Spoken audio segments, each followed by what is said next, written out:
Hay momentos en nuestra vida donde pareciera que nuestras fuerzas se han acabado, donde pareciera que nuestras opciones llegaron a su límite, donde pareciera que estamos sin esperanza, sin rumbo y sin posibilidad. Eso te ha sucedido a ti, me ha sucedido a mí, le ha sucedido a mucha gente. En la historia de hoy escucharemos una narrativa que nos dice cómo una persona se encontraba al límite de su fragilidad.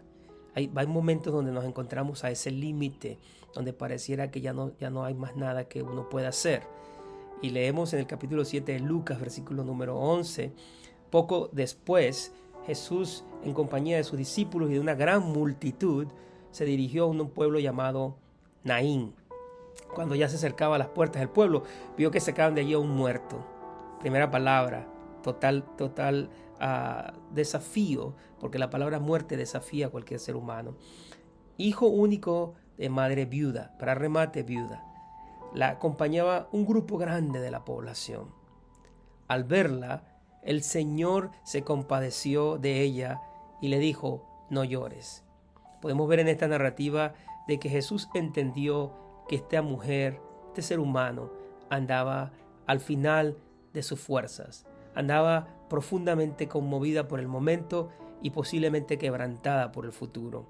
Una mujer viuda, sin esposo y sin hijo, definitivamente en ese contexto de ese momento no tenía futuro.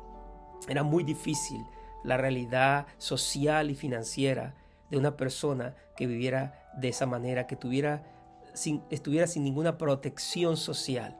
Y la protección social de las mujeres y de los niños en aquel tiempo eran los hombres. Y si se iba a uno o dos, en este caso dos, posiblemente era un hijo grande que murió y se le acabó la esperanza a esta mujer, se le acabó su familia, se le acabó la esperanza. Y sin familia y sin esperanza, esta mujer va en esa procesión de entierro y Jesús nota en ella que ha llegado al final de sus fuerzas, que ha llegado al final de su esperanza. Y en ese momento dice la Escritura que Jesús tuvo compasión. El Señor se compadeció de ella.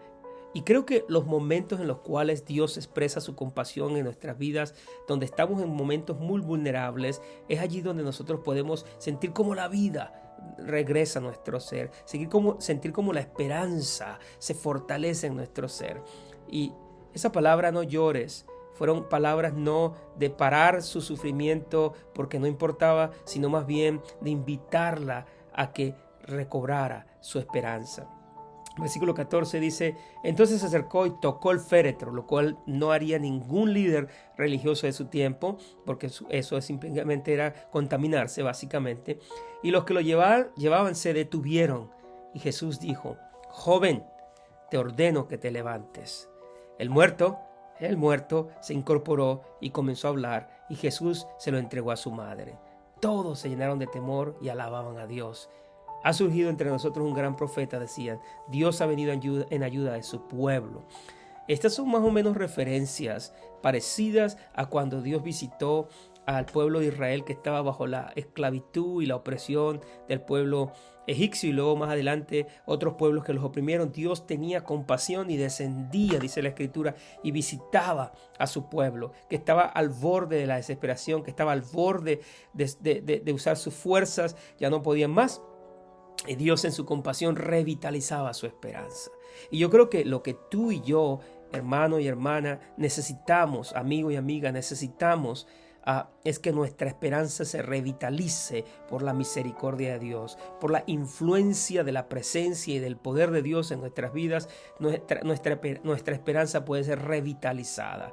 Esta mujer, este pueblo, estas personas, aún este hombre o esta persona que fue resucitada, se les revitalizó la esperanza profundamente, al punto que ya estaban pensando en otros términos. Ellos dicen: Dios ha venido en ayuda de su pueblo. No, al bendecir a una persona y una familia, ellos entendieron que la presencia de Dios iba más allá de ese grupo. Dios ha bendecido a su pueblo. Es que cuando Dios te bendice a ti, me bendice a mí, cuando Dios nos alcanza a nosotros, de alguna manera expande esa bendición a otras personas que también lo necesitan. Así que esta noticia acerca de Jesús se divulgó por toda Judea y por todas las regiones vecinas. Es que ¿quién no va a hablar de alguien que retorna, que resucita no solo al muerto, sino a la esperanza, que retorna las fuerzas de las personas cuando están en ese momento de fragilidad, de debilidad, sin esperanza, sin futuro, sin puertas, sin posibilidades. Jesús se hace presente y retorna la esperanza, revive la vida, reproduce en nosotros esa capacidad de seguir creyendo, de seguir avanzando a pesar de las grandes situaciones de nuestras vidas. En este día, donde quiera que te encuentres, te animo a que pongas tu mirada en aquel que puede tocar a un muerto y levantarlo para gloria de su nombre. El Señor no está dormido, el Señor está a nuestro lado, conoce nuestro quebranto, conoce nuestra limitación, conoce aún nuestros suspiros, conoce el Señor, sabiendo que muchas veces no podemos más, que muchas veces ya no tenemos fuerzas. Ahí está el Señor. Y dice la Escritura que Dios multiplica las fuerzas al que no tiene ninguna. Adelante, sigue adelante y que el Señor te fortalezca y te bendiga en este día. Este es el Dr. Alfredo Delgado hablando contigo desde el sur de California.